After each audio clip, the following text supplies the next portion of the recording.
Many years ago, a little girl was born to a loving mother and father. They lived happily until one day the mother became ill and, sadly, died. The father was grief-stricken and found life difficult without a wife. So he decided to marry again. His new wife had also been married before and had 2 daughters, Camilla and Daniela. He hoped that they would all live happily together as a family. But this did not happen. It soon became clear that neither his new wife nor her daughters liked his daughter very much, and they began to be very unkind to her. They made her do all the housework. At night she was forced to sleep in the kitchen, where she would curl up near the cinders of the fire to keep warm. So they called her Sinderella.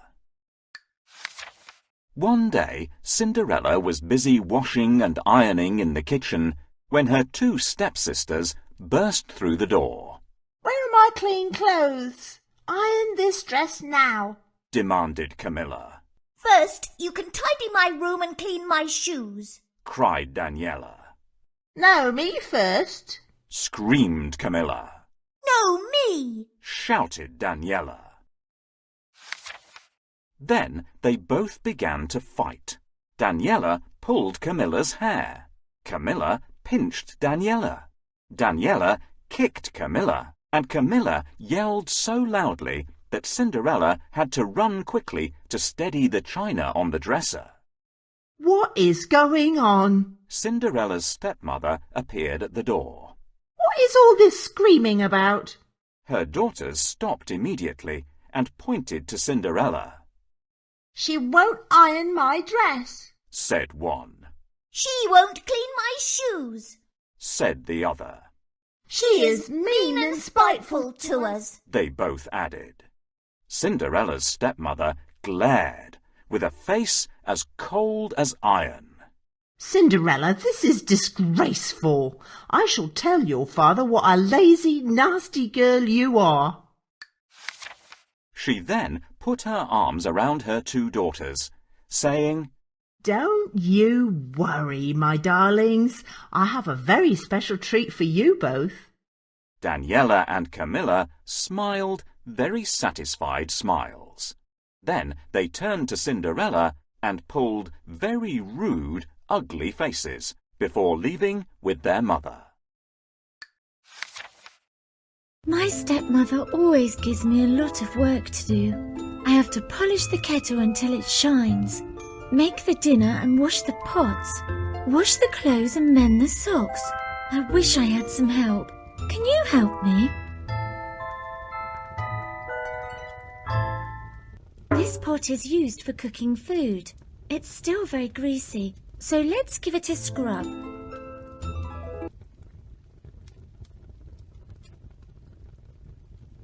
This is the broom for sweeping the floor. Let's sweep this dust away.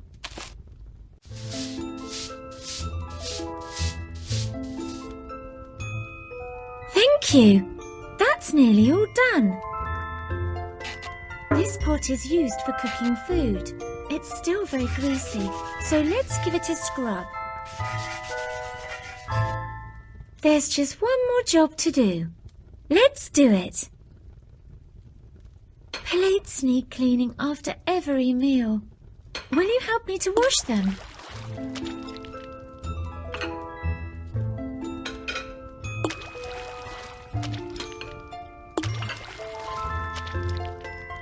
Well done! You've been a great help. All my jobs are done and everything is nice and clean. "Cinderella, where are you hiding? I see you're lazing around again. Come here, I have a task for you." "We've been invited to the ball at the palace, and you have to help us get ready." My stepmother always gives me a lot of work to do. Cinderella was on the verge of tears when she noticed that her stepmother had left something on the kitchen table. It was an invitation. She picked it up, wiped away a tear, and read, His Royal Highness, the Prince, cordially invites you to attend the Royal Midsummer Night's Ball. At the Palace, evening dress essential. RSVP. Oh, how wonderful it would be, she thought, to go to a ball dressed in a beautiful evening gown and maybe even meet the prince. She began to imagine the scene, the magnificent palace with its majestic towers, the glittering ballroom, the guests looking glamorous, and the music.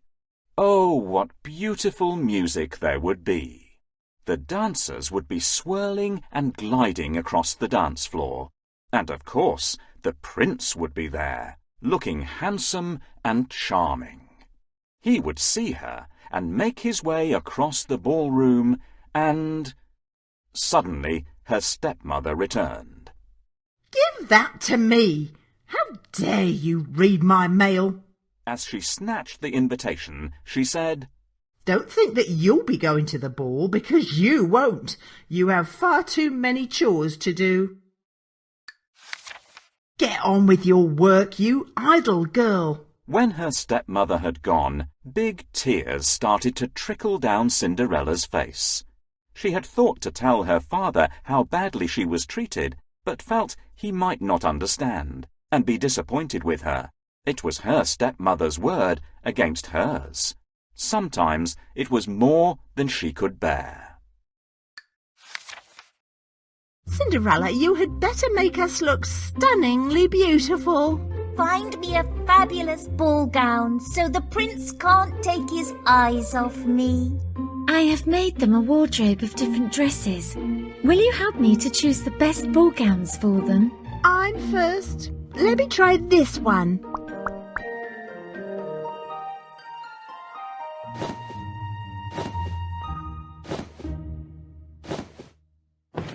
I shall dance with the prince.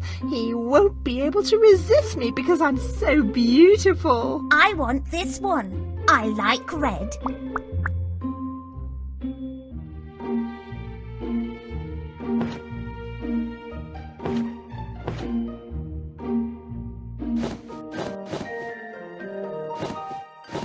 I shall sweep the prince off his feet as I glide along in my beautiful silk chiffon. Thanks, everyone. Success! I think we found them the perfect dresses for the ball. My sisters are always difficult to please. I bet you'd like to go to the ball, Cinderella. My stepmother won't let me go to the ball. I have to stay here and work. But you can't go to the ball because you're ugly.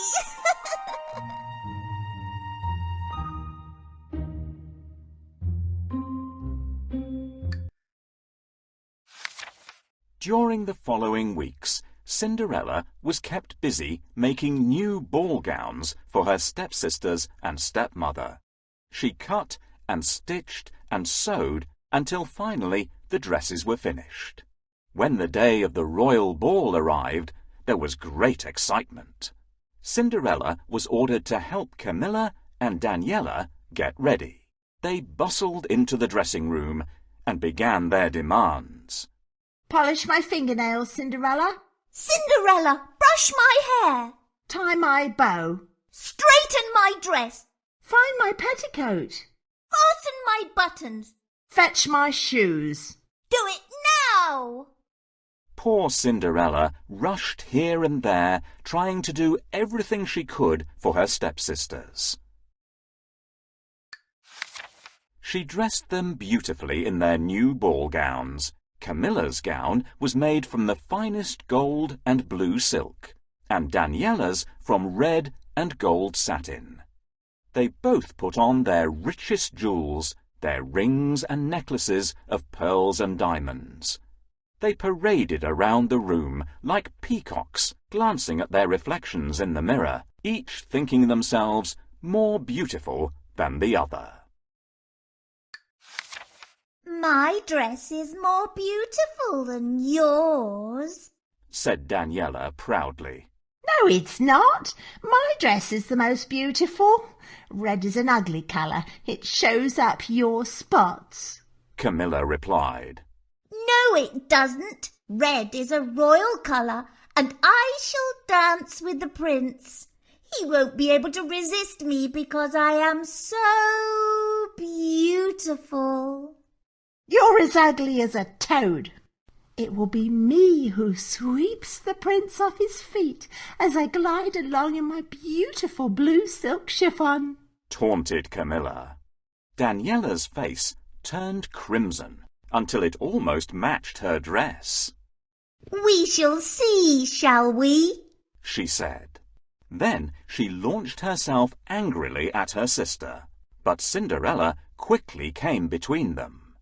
Please stop. You are both very beautiful, and I'm sure you shall both get to dance with the prince. Yes, I suppose we shall, said Daniela smugly. but you won't. Ha ha ha, added Camilla cruelly. Then, with a swish of silken petticoats, they left, without a word of thanks. The carriage arrived to take them to the palace. Cinderella's father escorted his wife and his stepdaughters to the door, and then said, Where is my daughter? Isn't she coming to the ball with us? Goodness, no, replied his wife. She has been very badly behaved, and as punishment she must stay at home. Her husband shook his head. What a pity. She used to be such a good, sweet child.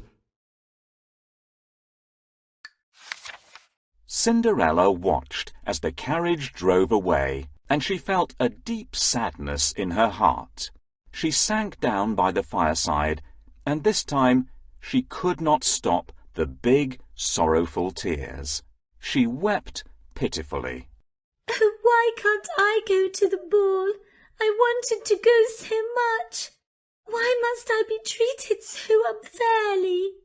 I wish my mother was here to care for me. Oh, how I wish I could go to the ball. All of a sudden there was a flash of blue light, and there beside her stood a beautiful lady, whose dress of shining midnight blue sparkled like starlight.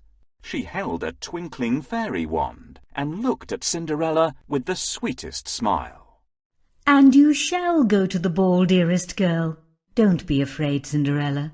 Your mother has sent me to grant your wish. I am your fairy godmother and am here to care for you. Cinderella was so amazed that she found it hard to speak at first. Oh, thank you. This is very kind of you. But how can I go in these old clothes? And however shall I get there? Follow my instructions precisely and all shall be well. Fetch me quickly the 4 mice, 2 lizards, and the friendly grey rat that you keep as pets, and the largest pumpkin you can find. Cinderella did as she was asked, and when the creatures and the pumpkin were all assembled, the fairy godmother waved her magic wand, saying, No more pumpkin, rat, lizards, and mice to be seen, but a golden coach and horses, fit for a queen. Then, with a puff of magic smoke, Cinderella found herself outside. Standing before her was the most glorious golden coach.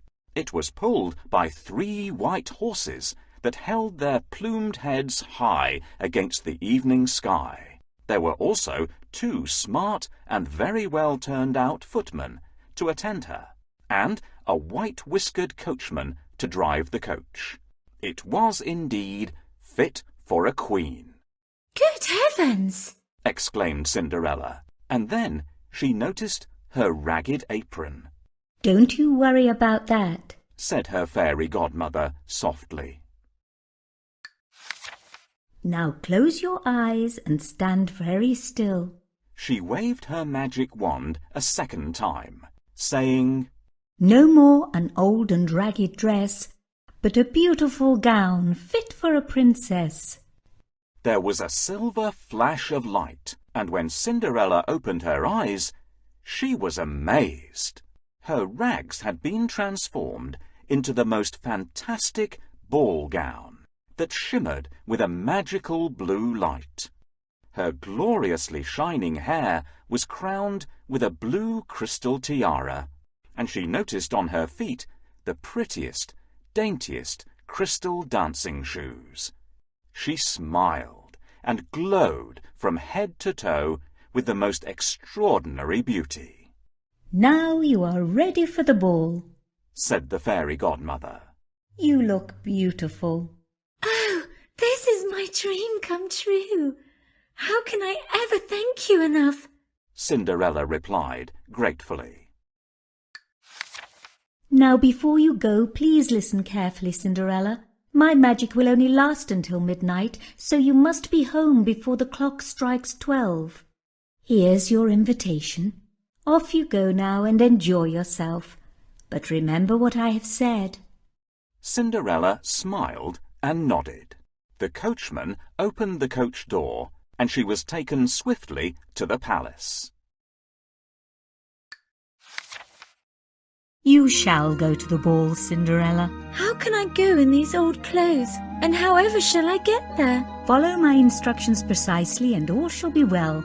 Fetch me quickly the 4 mice, 2 lizards and the friendly grey rat that you keep as pets, and the largest pumpkin you can find. I wonder why the fairy needs the pumpkin and lizards.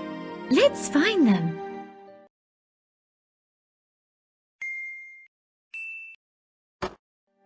We found everything you asked for, fairy godmother. With my spell, I can change the pumpkin into a coach and the lizards into 2 splendid footmen. Fairy, you are amazing, but I'll need someone for a coachman. With my spell, I'll change the mice into horses and the rat will become a white-whiskered coachman. Please help me find the mice in the cellar. Can you see them?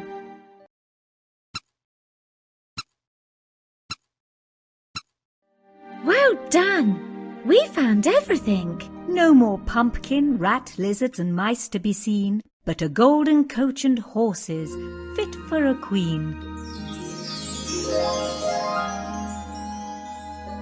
No more an old and ragged dress, but a beautiful gown fit for a princess. This is wonderful. I feel like a princess. You shall have the most magnificent magical ball gown. I've never seen such a fantastic ball gown. We're almost finished. Look in the coach and see what you can find. Put on your shoes and off you go to the palace to enjoy yourself. My magic will only last until midnight, so you must be home before the clock strikes 12. Oh, this is my dream come true. However can I thank you enough? As she approached the palace, Cinderella could hear the orchestra playing a lilting and melodious waltz. Her heart was beating fast, and she felt as though she was floating, being drawn towards the music and the ballroom. She waited at the top of the stairs to be announced, and a hushed silence fell amongst the guests. The conductor dropped his baton, and the orchestra stopped. Your Royal Highness, lords, ladies and gentlemen, I am pleased to present the Princess Mirabella. Was that really her name? It was the name clearly written on the invitation given to her, so perhaps, for this night, she really was a princess. Her beauty was so enchanting that everyone gazed in wonder. The prince fell immediately and instantly in love, and by the time she reached the last step, his hand was holding hers. Please, may I have the pleasure of this dance? Why, of course, Your Highness, she replied, smiling, and her heart was fluttering like 1,000 butterflies. The music played, and they danced and danced. They twirled and glided across the ballroom. It was obvious to everyone that the prince had found the girl of his dreams, and she had found her one true love. Of course, This didn't please Camilla and Daniela. They began to argue and blame Cinderella for not making them look beautiful enough to attract the prince's attention. It's just not fair, They screamed, and they sat with grumpy, ugly faces for the whole evening. Meanwhile, the king and queen smiled and looked at each other. They make the perfect couple, don't you agree, my dear? The king nodded and squeezed the queen's hand. I do, my dear. I do. Cinderella had not noticed the time passing until the clock began to chime. It was the first stroke of midnight. She suddenly realized that her ball gown would turn to rags and the golden coach would turn back into a pumpkin. At this thought, she fled in haste back up the ballroom staircase, losing one of her crystal dancing shoes as she did so. She had no time to pick it up, and to her horror, as the clock struck the last chime of midnight, she saw her golden coach disappear. Once again she stood in her old clothes and ragged apron. Her enchanted evening was over. Back at the palace, her hasty exit had left everyone in some confusion. The prince was dazed and unable to understand why his princess had left so suddenly. He picked up her shoe as he followed her swiftly up the stairs. He searched the palace and the palace gardens for her, but she was nowhere to be found. Finally, he returned to the ballroom with a heavy heart, and holding the dainty crystal dancing shoe gently in his hands, he announced, I shall search the kingdom far and wide, and whosoever the shoe fits shall be my bride. The guests began to leave. The evening was over. Oh no, it's midnight already. I must run away quickly before my dress turns back into my old ragged clothes.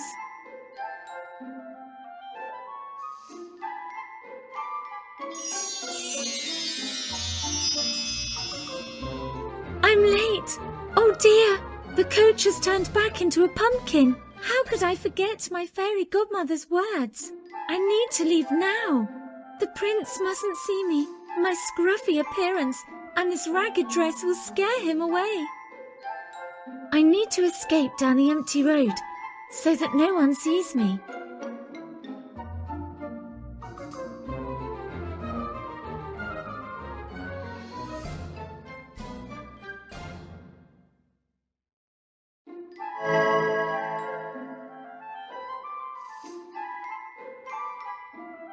A golden key can open any door. Where is it?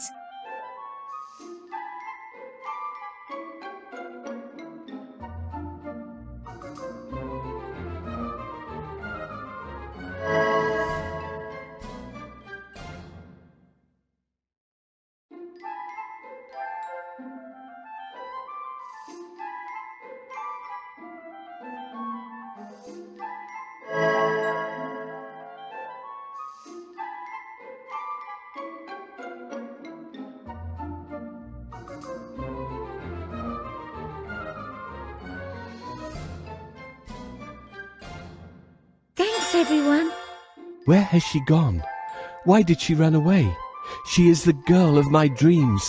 I must find her. Oh, look, this is her crystal shoe. It must have slipped off her foot as she ran away. I shall search the kingdom far and wide, and whosoever this shoe fits shall be my bride. The following day, the whole kingdom woke to rumours of the crystal shoe, and of how the beautiful and mysterious princess had stolen the prince's heart. They learned how she suddenly left him as the clock struck midnight, and how a royal search party for the girl whose foot would fit the crystal shoe had been organised. It was ordered that all the young ladies in the kingdom were to try on the shoe. Whosoever the shoe fitted, the prince would take as his bride. There were squeals of delight from the stepsisters when they heard that the prince's messenger was on his way. My foot is going to fit. I just know it, squeaked Camilla, gazing at her painted toenails. I'll be surprised. Hooted Daniela. You have feet like gibbers. Mine are half the size of yours, so I'm 100 times more likely to be the prince's bride. Their mother came in just in time to stop the quarrel. Now, girls, I want you to look your best. Cinderella, help your sisters, and then go and stay in the kitchen. They won't want to see you. You weren't at the ball. The royal messenger arrived, and Camilla was first to try on the shoe. She heaved and pushed her foot in as far as she could, but it was clearly never going to fit. Daniela smirked and muttered, Gibber feet. under her breath. It was her turn next. She pushed and tried as hard as she could to squeeze her foot into the shoe. Suddenly she screamed that she had cramp in her toe. She yelled and squealed and pulled such ugly faces that the page boy and the royal messenger found it hard not to laugh. Oh dear! The shoe does not fit either girl or any other girl in the kingdom. We have visited them all, sir, the page boy informed the royal messenger. The messenger then turned to Cinderella's father, who had been watching patiently, and asked hopefully, Have you no other daughters? Ah, yes, I have a daughter. I believe she'll be in the kitchen, he replied. But she didn't go to the ball, interrupted his wife. But our orders are that she must still try on the shoe, said the messenger. The stepmother went and called for Cinderella. Cinderella appeared in her old clothes and apron and sat down to try on the shoe. Of course, her dainty little foot slipped into it with ease. Everyone in the room gasped. Goodness, it fits! Cinderella then produced the other shoe from her apron pocket and put it on. There was a flash of blue light, and once more she appeared in her ball gown, as beautiful as ever before. The royal messenger immediately took Cinderella to the palace, where the prince was waiting for news of his lost princess. Success, your royal highness. We have found the girl whose foot fits the crystal slipper, reported the messenger. The prince smiled and gazed at Cinderella's pretty face. He knew instantly that this was the girl that he had fallen in love with at the ball. The prince took her hand. My dearest Mirabella, will you do me the greatest honour and be my bride? Cinderella nodded and smiled. She could hardly believe what was happening to her. Her stepmother fainted. When she came to, she was angry at Cinderella's father for telling the royal messenger about his daughter.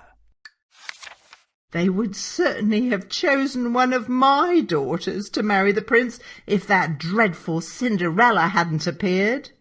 So, in a huff, she packed their bags, took all the money, left with her 2 daughters, and they were never seen nor heard of again. Please, ladies, try on the shoe. Me first? Your feet won't fit. They're much too big. Me first? My foot is going to fit.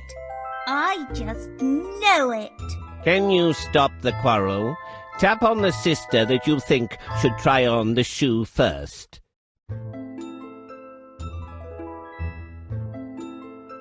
Ah! Ouch! My foot is stuck. Help! The shoe doesn't fit you, lady. Oh no!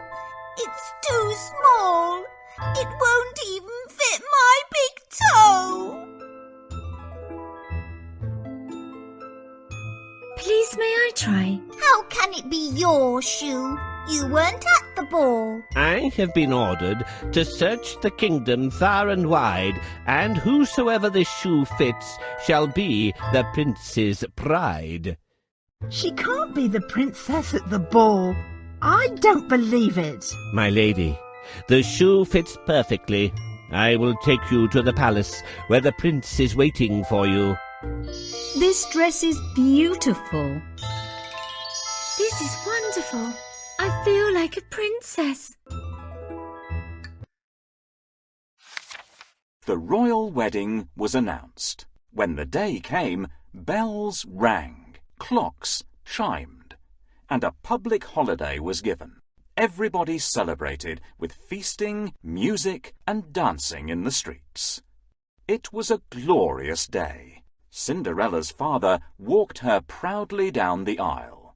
The king and queen gave them their blessing, and with a wave of her magic wand, so too did Cinderella's fairy godmother. The prince had found the girl of his dreams, and Cinderella, or should I say Mirabella, had found her one true love. Needless to say, they all lived happily ever after.